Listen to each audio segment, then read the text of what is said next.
This is a quick educational guide on how to buy shares of Sixt SE. Sixt SE is a German mobility and car rental company listed on Xetra under the ticker Sixt.de. This video is for learning purposes and not financial advice. To purchase the shares, you must use a broker, and I will use eToro as an example to demonstrate the steps. After signing up, you will need to verify your account, usually with an identity document, and add funds to your account before buying.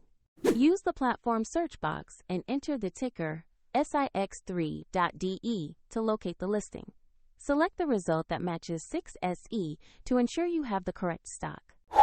On the asset page, check the brief company description and the price chart to understand recent movement. Confirm the company name and the Sixt.de ticker to be sure this is the correct Sixt SE stock. Click the Invest or Buy button.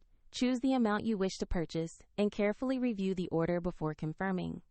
If the market is closed, your order may be queued for the next session, and if funds are insufficient, the platform will prompt you to add money before completing the trade. After execution, your position will appear in your portfolio where you can monitor it. See the description below for the example link to the platform.